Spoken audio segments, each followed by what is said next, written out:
The sky turned silver on the morning that everything changed. It happened so fast that nobody had time to understand what was happening. One moment the sun was shining normally over Seoul, and the next moment 3 massive ships appeared in the clouds.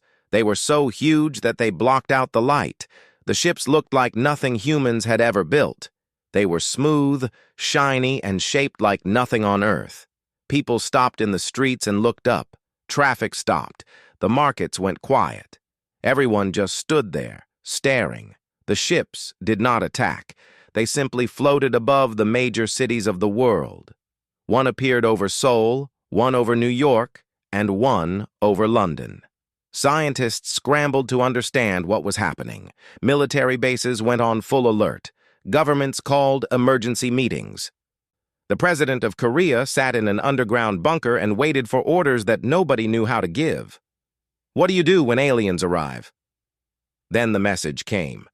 It came through every speaker, every radio, every television, and every computer at the same time. The voice was calm and clear, but it sounded strange. It was not quite like a human voice. It had something electronic in it, but also something warm. The voice spoke in every language at once, or that is how it seemed.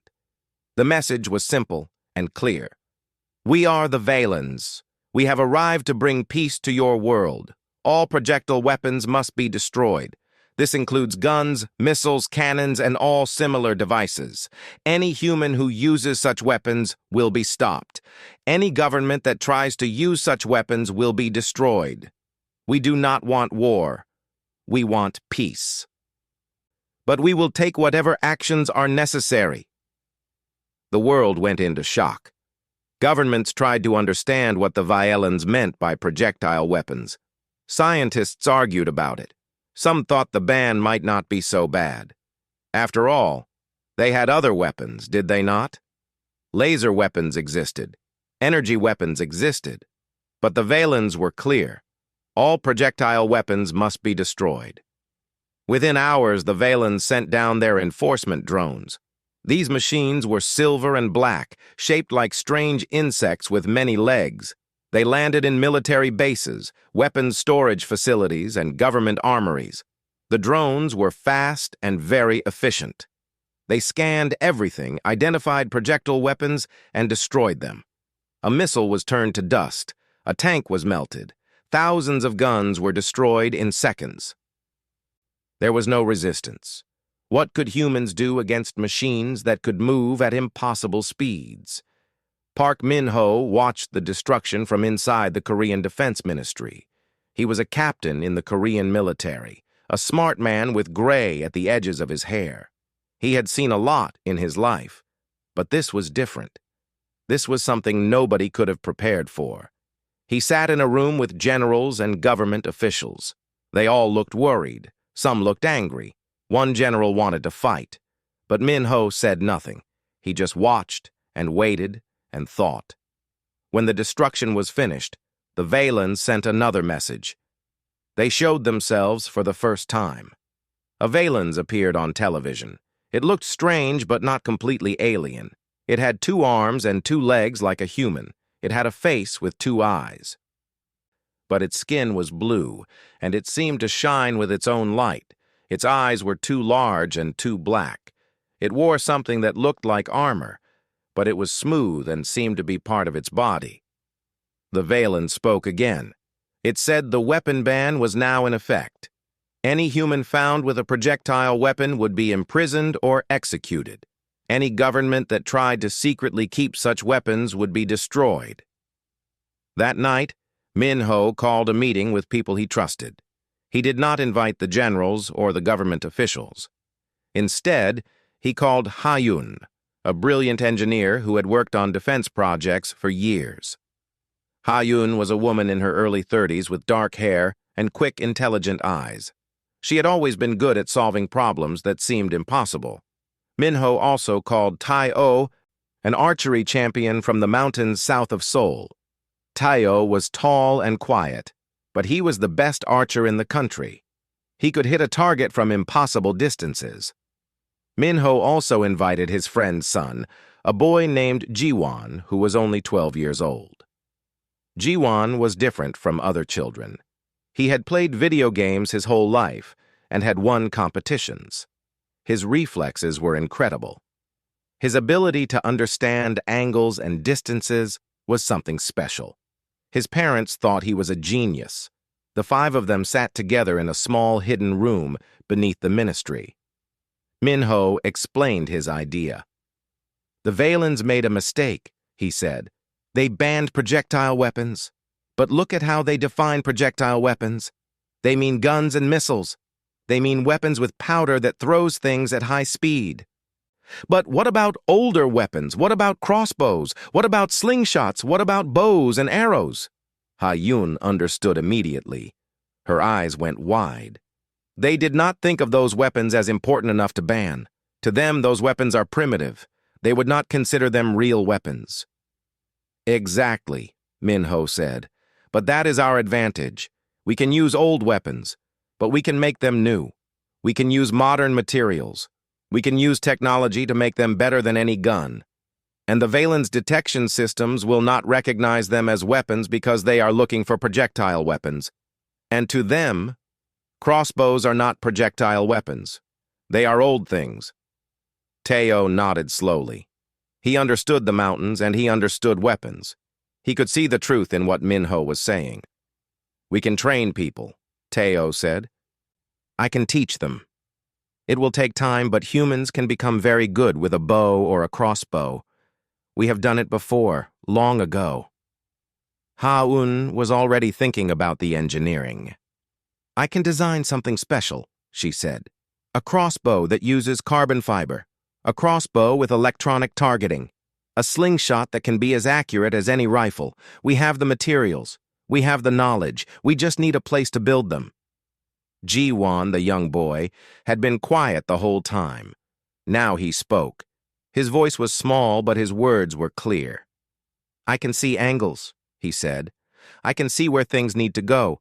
I can help you know if your designs will work. In my games, I always know exactly what distance something is and how fast it moves. I think I can do that with real weapons, too." Minho looked at the boy and smiled. Something about Jiwon's confidence was good to see. Maybe, just maybe, humanity had a chance. The Valens thought they had won.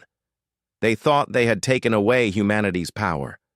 But they did not understand that humans always find a way. They adapt. They create. They refuse to stay defeated. "Then we begin," Minho said. "We will build in secret. We will train in secret. And when we are ready, we will show the Valens that humanity does not surrender."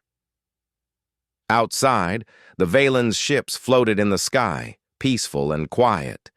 But inside, humanity was already fighting back. The mountains south of Seoul were beautiful and quiet. Few people went there anymore. The thick forests and steep valleys kept most tourists and visitors away. This is why Minho and Ha-Un chose the mountains for their secret project. Deep in a hidden valley, they found an old tunnel that had been used for something else long ago. They made it bigger and stronger. They brought in equipment carefully, piece by piece. Nobody noticed because the Valens' drones only watched the cities. The forests were too thick for their sensors to see clearly. Ha-Un set up a workshop inside the tunnel. She was brilliant at understanding how things worked.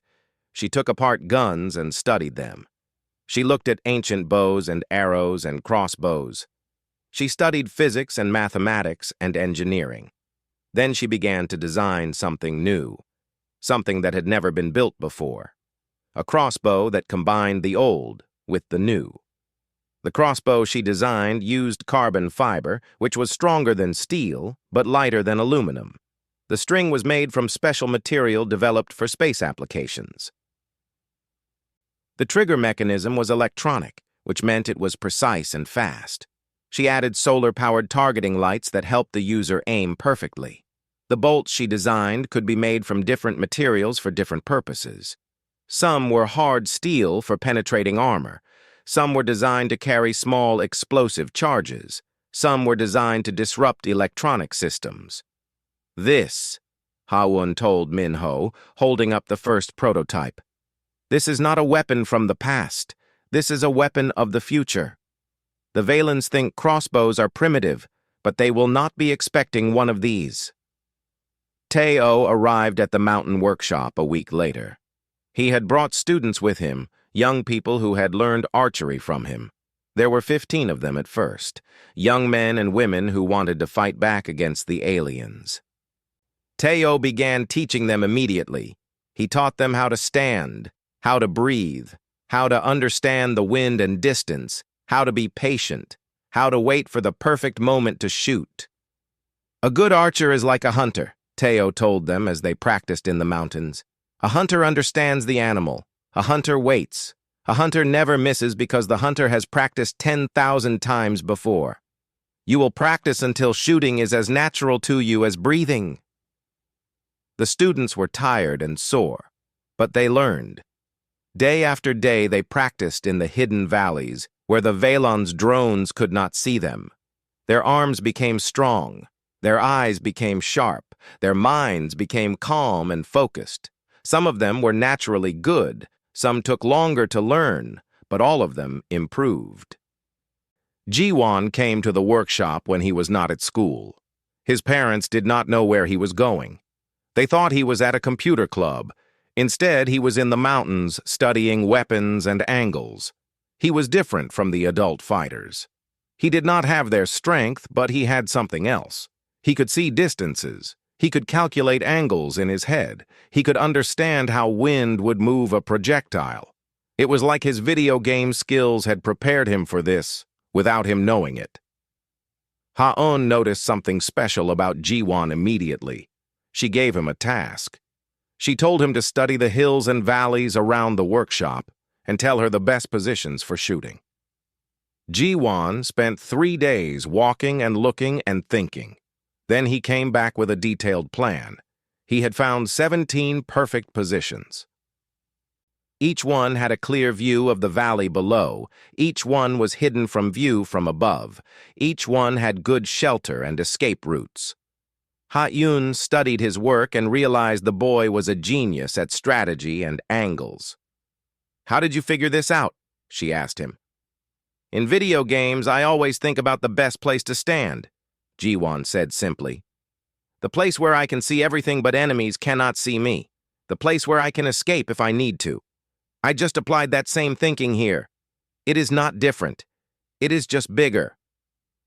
3 months after they started, the first operation was planned. A Valens patrol had been spotted near Seoul. They were checking buildings for hidden weapons. They were destroying anything they found suspicious. Minho decided it was time to strike. It was time to show that humans could fight back. Ha-eun, Teo, and 20 trained archers moved into position. Jiwon stayed at the main workshop with Minho, monitoring the operation through communications. The Valens patrol was small, only 5 soldiers in armor and 2 flying drones. The humans were outnumbered, but they had positions. They had training. They had surprise. When the Valens soldiers walked into the valley, the operation began. A slingshot loaded with an electromagnetic pulse projectile was fired from the highest position. The pulse was designed to disable the flying drones. It worked. The first drone fell from the sky like a broken bird.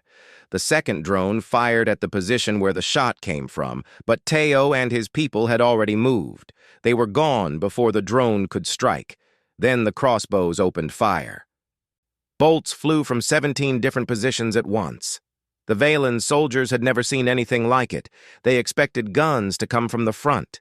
Instead, fire came from everywhere, from above and below, from left and right. The armor protected them from regular attacks, but these crossbows were not regular. The bolts were traveling at incredible speeds. The armor had weak points, and Ha-eun had designed the bolts to find those weak points. 4 of the 5 Valens soldiers fell. The last one tried to call for help, but Ha-eun had designed a signal jammer hidden in the bolts. It prevented radio transmission. The soldier ran, but Teo caught him with a careful shot to the legs. The Valens soldier was captured. It was over in minutes. The humans moved back into the hills before reinforcements could arrive. The captured Valen soldier was taken to the workshop. For the first time, humans were able to study a Valens up close. They learned about the armor, about the weapons, about the psychology of the soldier. The soldier refused to talk much, but Minho was able to get some information. "Your primitive weapons," the Valen soldier said, "cannot defeat us. One soldier was unlucky, but the Valens have millions of soldiers. You cannot win this war." "We do not need to win," Minho replied calmly. "We just need to show that we can fight. We just need to show that you cannot control us. We just need to show that we are not defeated." News of the first victory spread quickly through underground channels, through whispered conversations, through internet messages that the Valens could not quite track. Humans everywhere heard that someone had fought the aliens and won. It gave them hope. It showed them that the Valens were not all-powerful. It showed them that there was a way to resist. In other countries, other people heard the story and had the same idea. Engineers in Europe began designing crossbows. Archers in Asia began training. Scientists everywhere realized the same thing that Ha-Yun had realized.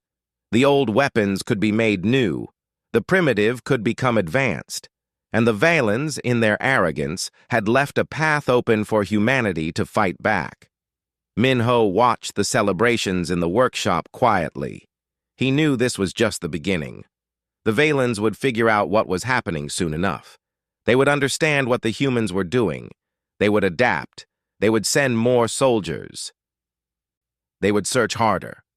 But for now, for this moment, humanity had struck the first real blow against the occupation, and everything had changed. The victory in the mountains became a symbol for all of humanity. Within weeks, resistance movements began in every continent. In America, engineers were building crossbows in basements. In Europe, archers were training in forests. In Africa and Asia, people were learning the techniques that Teo had developed. The Valens had made a terrible mistake by underestimating humans. They had not understood that humans are clever and creative when they are cornered. Minho realized that to make this resistance work, they needed to organize better. They could not just have random attacks here and there. They needed a plan. They needed coordination. He called Ha-Yun and Teo and Ji-won to a meeting. They were no longer just hiding in the mountains. They had become leaders of a global resistance movement. "We need to train more people," Minho said. "We need to build more weapons. We need to attack more targets. But we also need to be smart about it. Every attack must count. Every shot must matter." Ha-Yun had been working on new designs. She showed them plans for weapons that were even more advanced than the first crossbows. She had created slingshots that could fire multiple projectiles at once. She had designed bolts that could carry different payloads. Some could carry chemicals that would damage the Valen's armor. Some could carry small cameras that would transmit information about enemy positions. Some could carry smoke pellets that would create confusion.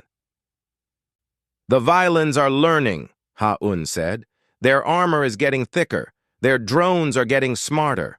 We need to stay ahead of them. We need to make weapons that they cannot predict." Teo had expanded his training.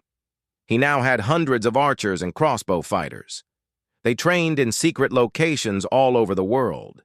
He created a manual that explained how to train a fighter in weeks instead of months. He explained the philosophy behind good archery. He taught not just how to shoot, but why shooting worked, why patience worked, why understanding the wind and the distance worked. Ji-won was now 14 years old, and he had become something like a legend among the fighters. Stories about him spread. Stories about a boy who could calculate angles perfectly. A boy who could tell a fighter where to stand to make an impossible shot. A boy whose advice had saved lives. He was too young to fight directly, but his mind was making a difference in every battle. The Valens noticed the increased resistance. They sent more drones. They increased patrols. They started destroying buildings where they suspected fighters were hiding. But the humans were learning to hide better. They learned to move faster. They learned to fight in ways the Valens did not expect. Then something changed. The Valens brought in a new commander. His name was Krell, and he was different from the soldiers who had come before. He was older and smarter. He understood that humans were clever. He understood that underestimating humanity had been a mistake. He began to study how the humans fought. He began to understand their tactics. Krell sent a message to Minho. The message came through the underground network that the humans used. It said, "I want to meet with you. I want to understand what you are trying to achieve. I want to see if we can talk instead of fight." Minho knew this could be a trap, but he also knew something important. The Valens were worried now. They were no longer confident that they could simply control humans. Something had shifted. He agreed to meet Krell in a neutral location, an abandoned building on the coast where Krell could not bring his entire army. The meeting took place on a cloudy afternoon. Minho brought Ha-Yun, Tae-O, and Ji-Won with him. Krell arrived with only 2 guards. The Valen's commander was tall, even taller than the regular soldiers. His armor was different, darker and more advanced. His eyes studied everything carefully. "You are losing," Krell said when they met. "You have won some battles, but you are losing the war. We have millions of soldiers. We have technology that you cannot match. Why do you continue to resist when you cannot win?" Ji-Won spoke up before Minho could answer. The boy was calm and confident. "Because winning is not the point," Ji-Won said.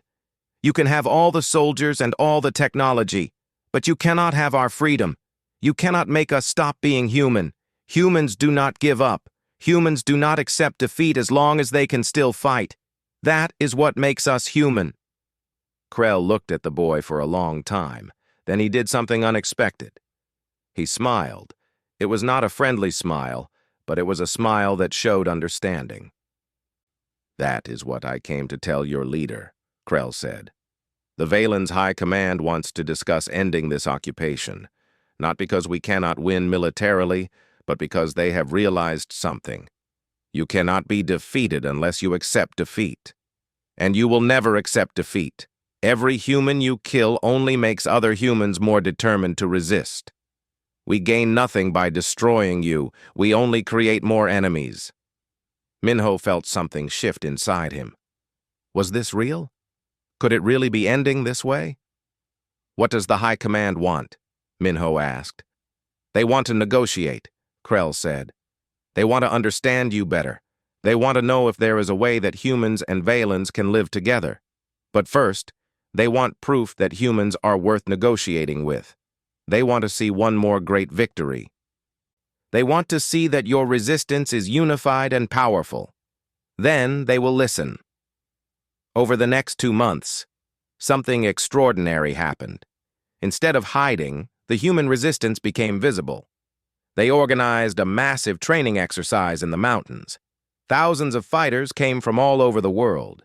They came to learn the techniques that had been developed.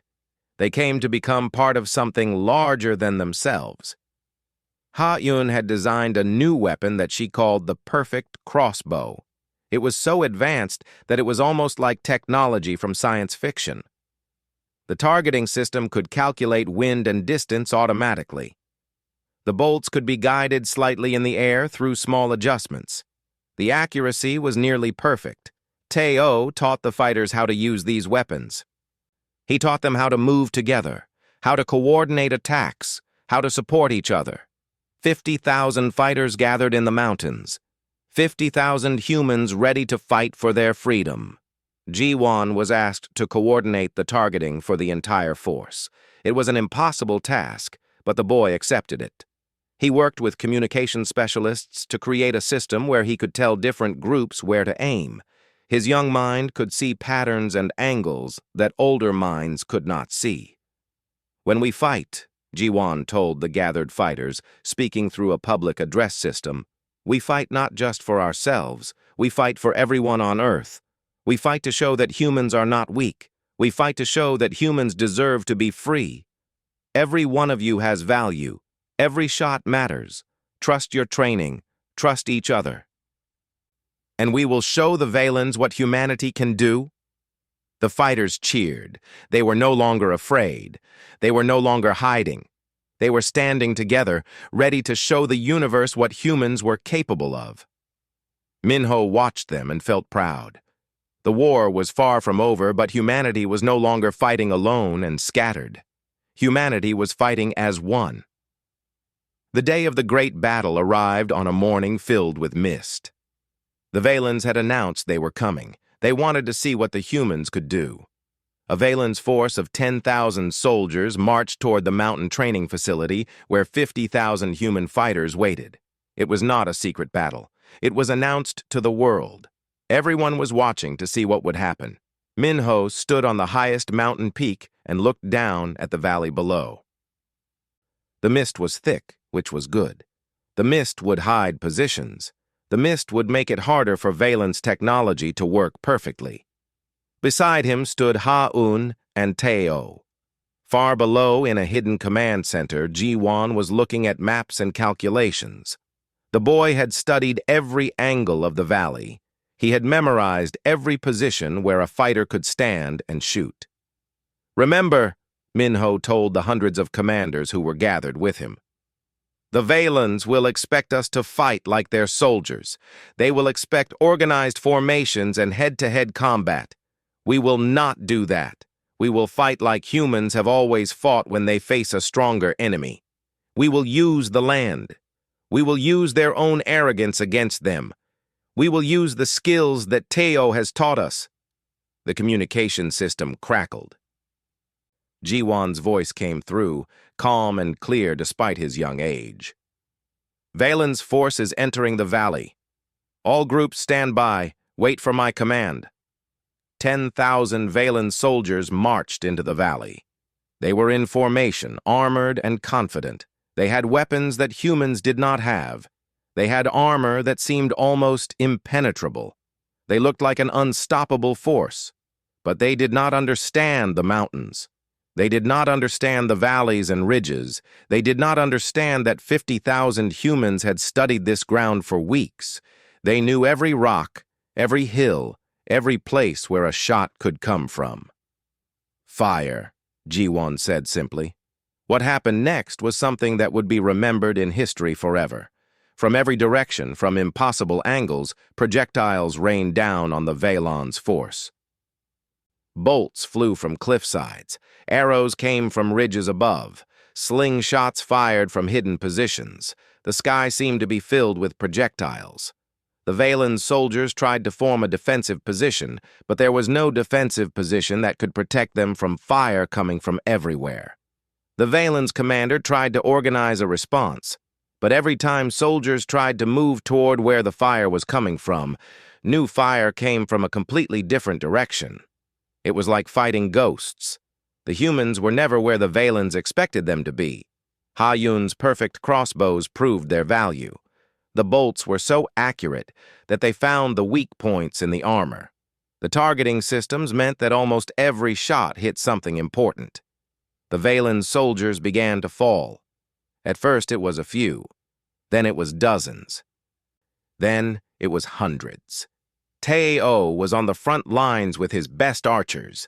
They moved like dancers, shooting and moving, shooting and moving. They never stayed in one place long enough for the Valens to locate them. Teo himself shot 17 times. All 17 shots found their targets. All 17 Valens soldiers fell. The Valens commander realized he was in trouble. He called for air support. Valens aircraft began to arrive, but Ha-Un had prepared for this. She had designed small guided projectiles that could be fired from high-powered crossbows.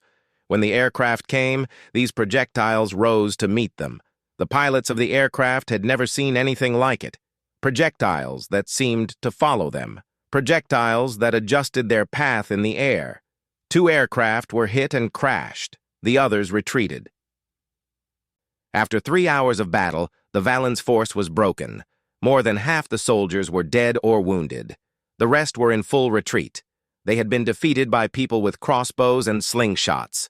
Defeated by people with training and coordination. Defeated by people who understood their land and used it to their advantage. Jiwan had coordinated the entire battle from his command center. He had told groups when to move. He had told them when to wait. He had called out enemy positions that he could see on his maps and screens. The 50,000 fighters had acted like one organism, one coordinated force. And they had won. The human fighters began to move down the mountain to help the wounded. But not the Violins wounded. The Violins soldiers were taken into custody carefully. Minho wanted to show that humans were not like the Violins. Humans did not kill enemies who could not fight anymore. Humans took prisoners. Humans showed mercy. When the battle was over, the Valen's commander, who had been leading the force, sent a message. He was wounded but alive. He wanted to speak with Minho. In a tent on the battlefield, with snow falling around them, two warriors from different worlds sat face to face. "You should have died," the Valen's commander said. "My force was superior in every way." "But you made a mistake," Minho replied. "You thought we were weak because we were using old weapons. You thought we would fight the way your soldiers fight. You did not understand that humans are creative. We do not think in straight lines. We do not follow rules the way you do. We find ways around problems. We adapt to anything." The Valen's commander nodded slowly. "I will tell the High Command what I have seen here. I will tell them that humans cannot be defeated by force alone. I will tell them that it is time to negotiate." Word of the victory spread across the world in minutes. Every human who had been fighting in secret, training in forests and basements, suddenly felt hope. They had been right to believe. They had been right to train. They had been right to resist. And they had won. But Ji-Wan did not celebrate. The boy sat alone in the command center and looked at the numbers. 53 human fighters had been killed. 300 more had been wounded. 53 families were grieving tonight. 300 fighters had pain. Victory was not clean. Victory was not without cost. Ha-Yun found him there. She sat beside the boy and put a hand on his shoulder. "You did well," she said. "You coordinated a battle that saved thousands of lives. You are a young hero." "They are dead," Ji-Wan said quietly. 53 people who trusted my instructions are now dead. And 10,000 Valens might have lived if you had not done your job, Ha-Yun replied. But you did your job. You did it well. You saved people. You gave humans a future. That is what matters. Outside the tent, Minho and Teo watched the sunrise over the mountains. The war was not over, but something important had changed. Humans had proven they could not be conquered. Humans had proven they deserved respect. And now maybe it was time for talking. Maybe it was time for peace. The news of the human victory shook the Valen's high command. For centuries, the Valens had moved from world to world, imposing their rules, maintaining their order. Humans had been expected to surrender like all the others had, but humans had not surrendered. Humans had found a way to fight back with weapons the Valens had considered primitive and useless. The High Command called an emergency session. In their vast meeting chamber floating above Seoul, the Valens leaders debated what should be done. Some wanted to send more forces. Some wanted to use more powerful weapons. Some wanted to simply destroy humanity and move on to other worlds. But one of the oldest council members, a Valens named Vextral, who had lived for 300 years, spoke up. "We came here to bring peace," Vextral said. "We believed that by removing weapons we could create peace. But we were wrong. Humans do not want to be controlled. Humans do not want peace imposed on them from outside. Humans want freedom, and they will fight for freedom. We must understand something important. A species that will not surrender, even when they face overwhelming power, is a species worth respect. A species that can adapt and overcome like this is a species worth negotiating with." After 3 days of debate, the Valen's High Command made a decision. They would negotiate with humanity. They would discuss terms. They would see if there was a way for both species to share the world. But first, They wanted more evidence of human determination. They wanted to see if the human victory was a single lucky event, or if it showed something real about human nature. Minho was informed of the Valen's decision through Krell, the commander who had become something like a bridge between the two species. They want to see more, Krell explained. They want to see if other humans in other places can achieve similar victories. If you can, then they will believe that humans truly cannot be defeated. Then they will negotiate in good faith. The message spread through the human resistance network. Fighters all over the world prepared for action. In Europe, resistance cells organized attacks on Valen's military installations. In Africa, human fighters attacked Valen's ships. In South America, coordinated strikes hit multiple targets in a single day. In Asia, from the Philippines to India, the resistance struck everywhere. And everywhere the humans struck, they won. Ha Yun's designs had been shared with engineers around the world. The techniques that Teo had developed were being taught in every country. Fighters who had never met Minho were using strategies that he had developed. Humans were unified in a way they had never been before. Race did not matter. Religion did not matter. Nationality did not matter. What mattered was that they were human, and they would not accept defeat. In Tokyo, 300 human fighters attacked a major Valen's command post using only crossbows and slingshots. They won. In Lagos, 200 fighters attacked a Valen's communications center. They won. In São Paulo, 400 fighters attacked a Valen's military base. They won. Every victory made the next victory easier because fighters became more confident, because more people believed that resistance was possible. The Valen's High Command watched these victories with increasing concern. It became clear to them that this was not a one-time lucky event. This was a pattern. Humans everywhere were capable of this. Humans everywhere would fight. The Valens had to make a choice. They could continue fighting and face endless resistance from billions of humans, or they could accept that they had met their match and negotiate. 3 weeks after the Great Mountain Battle, Minho received an official invitation. The Valens wanted to meet with human representatives to discuss peace. The location would be neutral. The meeting would be on a remote island in the Pacific Ocean. Minho was told he could bring whoever he wanted. He chose to bring Ha-Yun because she had created the weapons that gave humans hope. He brought Tae-O because he represented human tradition and skill. He brought Ji-Won, and this surprised many people. But Minho knew that the boy represented something important about humanity. He represented the future. He represented the fact that even the young could be wise and could make a difference. The meeting took place in a large building that was neutral territory. Both sides brought a small guard, but weapons were left outside. Inside, humans and Valens faced each other across a table for the first time as potential equals. The Valen's leader was not Krell. It was Vex Troll, the old council member who had argued for negotiation. He was smaller than the other Valens, and his blue skin was lighter, almost gray. He studied Minho carefully. "You have proven something that we did not believe possible," Vextral said. "You have proven that humans are not easily controlled. You have proven that humans will resist any attempt to remove their freedom. This is something we must respect." "We do not want war," Minho replied. "We want to live. We want to be free. We want to choose our own future. If the Valens can accept this, then we can have peace." "But what about the weapon ban?" another Valens leader asked. "If we remove it, won't humans go back to building guns and missiles?" Ha-Yun spoke up. "Some probably will," she said. "Humans are not perfect, but the Valens will have to accept that.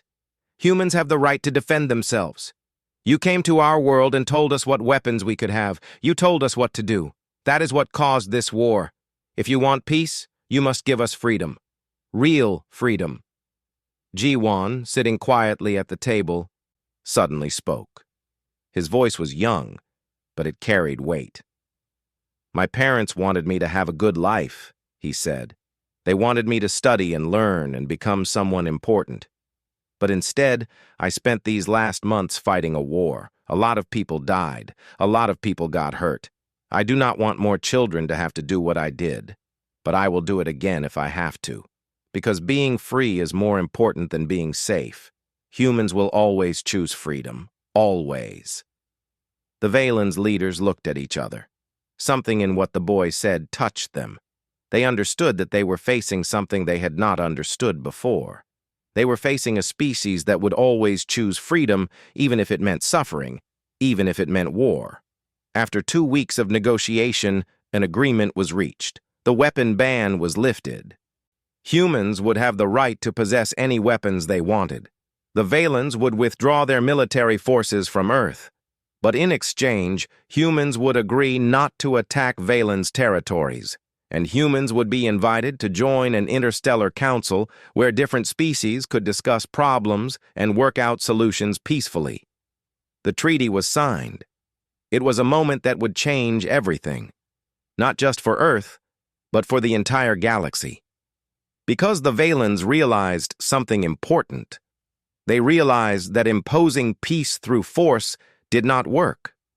They realized that freedom was more valuable than security. They realized that cooperation was better than control. As Minho, Ha-Un, Tayo, and Ji-Won left the meeting, Vextral walked with them to the door. "You have taught us something important," the old Valen said.